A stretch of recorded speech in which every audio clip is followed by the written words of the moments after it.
welcome back to Zoomin with humans, and I have another human with me right now, Scott Darlow. Brother, welcome. Thank you for joining us. How you going, Mr. Rennie? It's good to be here. Thank you for having me on your show. Appreciate it. Yeah, no worries. So I've got a little friend next to me there who's popping his head up to say hello. But I should just down here the same thing. Yeah, here he is. Get No. on, lazy thing. There he is. Come here. Say hello there, bro. Oh, big boy. Big boy. Big boy. What's his name? Vanilla Ice. Perfect. He's a big sooky Dalmatian. Yeah, nice. Now, brothers, this is custom. Can you tell us your name, your mob, where you're from? Scott Darlow, and I'm the Yorta Yorta man, country Victoria. Well, New South Wales, actually, both sides of the river. So Yorta Yorta is the country, and we say it twice, Yorta Yorta, because it's Yorta for the Victorian side of the river and Yorta for the New South Wales side of the river. Yeah. So Yorta Yorta, both sides of Dungala, which is the real name of what they call the Murray River. Yeah, nice. Yeah, mate, it's always nice to have a chat with you, but you know, we're in different circumstances, of course, with the pandemic at the moment. Really hit the music industry, the hospitality industry, and all those things that go on with music. How's it been going for you, bro? yeah, it's been a really interesting season, actually. It's initially, I think, like everybody, I panicked. We all, how am I going to make a living? At that stage, we didn't know what the government were going to do as far as JobKeeper and all of those things as well. So there really was, and I've got 3 kids, and as you see, I've got a couple of dogs, and got people that rely on you to provide for them. And but then I had this realization after a couple of days that feeling sorry for myself is not going to get anywhere. And history will show us that in times of crisis, that's when a lot of people make themselves in some ways. And so one of the things, as we've talked before, about, one of the things I do, apart from the regular music thing, is that I go into about 100 schools all over the year, and I share First Nations culture, share my heart for reconciliation, and also I'm an ex-school teacher, so I talk a lot about history and the result of history on First Nations people all over the world. And what I realised was that schools are still going to need to educate kids, regardless of whether they're at home or they're not. And so I've started shooting all of my sessions with a mate of mine who's a filmmaker, and we did that. And then I thought, we could expand this. And so we've actually been writing more content. And by the end of the year, we'll have a whole video library that covers the whole cross curriculum for schools in Australia in regards to, a whole heap of different things. So it's really exciting. We've, as I said, we've shot 8 videos already. And the response from schools that are starting to use the programs has been really, really good already. So I'm actually looking at this season as a time to grow and expand and my own knowledge as well, So it's been good. And to be really honest, I haven't been out on the road. I've been on an aeroplane since November, and I'm a platinum frequent flyer with Qantas.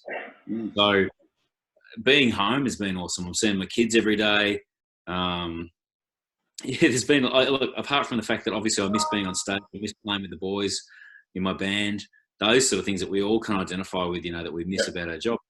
But, I really believe we've got to just look at positives, and I'm super excited about that I'm trying to be super excited about where we're at and the good things that are coming from it. Have you started to go a little bit stir crazy at home, or what are you guys going to keep doing? No, I've got projects on the go. So there's stuff, you know what it's like, Buzz, when you're constantly on the road, there's all these things that you just put off and put off and put off and put off. I had a garage that looked honestly like a crack den. You couldn't even find the floor. Like, it was disgraceful. That is now cleaned and been turned into a gym.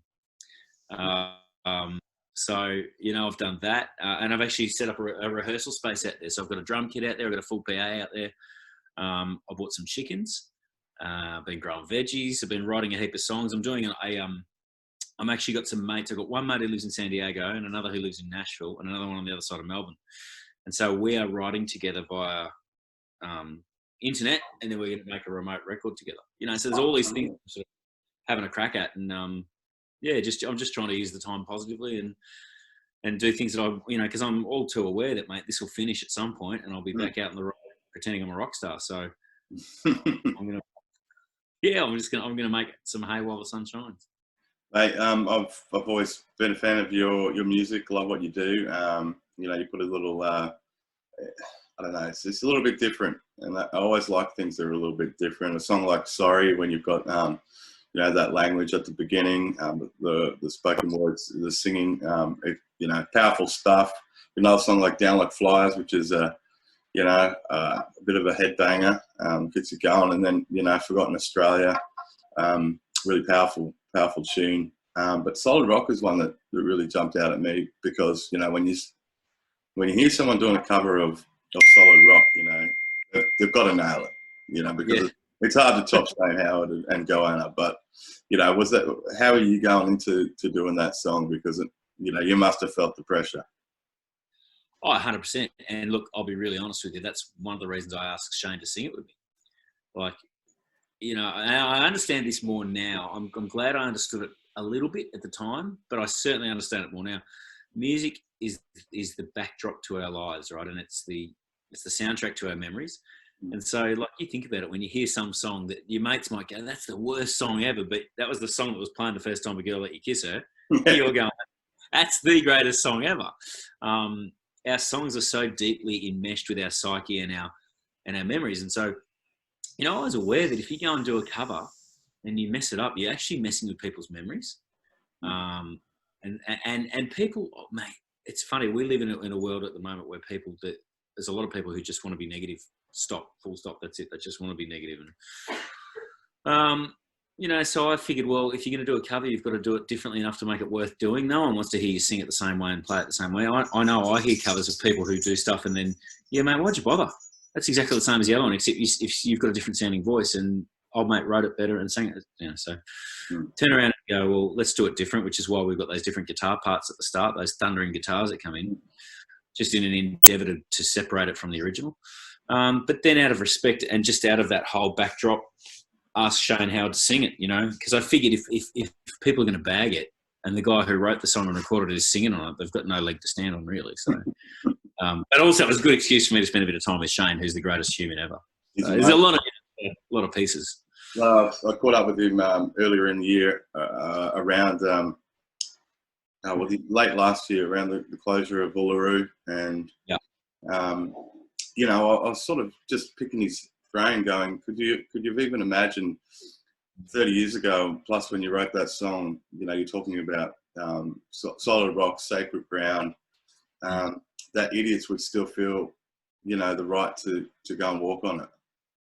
And, you know, it just blew his mind. He was thinking that, you know, it's hard to fathom that it had to get to that point where people are told, no, get off.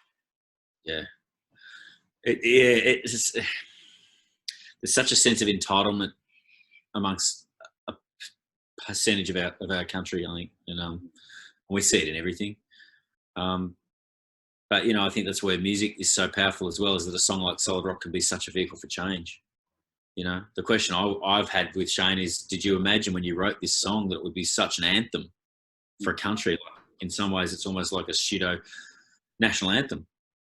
It's just this amazing, yeah. Well, we're definitely going to put the link into this video so people can check it out if they haven't already. It's a great rendition, and you did it justice, brother. Definitely. Appreciate that. Thank you. No worries. What else have you discovered? Have you discovered any hidden talents or any hobbies while you've been in ISO? Veggies, mate. I started growing veggies, but I also bought chickens. Oh, it's good, but I bought chickens. Yeah. And the veggies, man. So the chickens are getting well fed. No. So that's been a not so hidden talent, or not so really, but you know. And my kids have got a Nintendo Switch, so I've been giving that a bit of a hiding as well. Oh, a bit of Mario Kart, yeah. Oh yeah, there's a game called Super Smash Bros that I'm fairly good at, and actually they've got this game just got re-released. It's from the 80s called Bubble Bobble. Oh yes, I remember. Yeah, I've been giving that an absolute hiding as well. Very good, very good. And I also like to throw a little bit of show and tell in with our segments, with our guests. What have you brought for us today, brother? Funnily enough, I just had this given to me It was my granddad's, my mum's dad, who was from up Yorta country, and my cousin had it, but he decided it was time for me to have these. So this is a digging stick. Yeah, well over 100 years old. You can see that. Wow. So, yeah. Look at that. Got that. We also had a fairly handy spear in the bag. Nice. Look at that. Amazing. Yeah, and as I said, well over 100 years old. Pop would be about 120 now if he's still alive. So we've got a nice bondi. So when the girls start bringing boys home, there you go. Eddie Murphy had a bit of Will Smith had a Bad Boys. We'll be just standing there with a bit of this. There you go. There you go. We got an old school walking stick. Beautiful. Carved around it there. Yeah. And what else we got? There's a bit of here. We've got a coolerman. So yeah, really, really amazing stuff. Just knowing that this has been in the family for so long. This is probably my favourite one here. We've got this Mulga shield. Oh wow. How deadly is that? That's absolute treasure. Yeah. So yeah, really, really stoked on these. Unbelievable. Well, thank you so much, brother. That's right up there with the best show and tells I've had on the segment. So I appreciate that. There you go. No worries. Got the boomerang. Still got more, mate. Never ends. You're like. So yeah, thank you for having me. Appreciate it. Mate, pleasure. When this all clears down, we'd love to have you up in Brizzy and catch up and have a yarn face to face. Well, I need to come and get some more chili sauce as well, man. So yeah, you do. Thanks, Scott Darlow. Cheers, brother. God bless.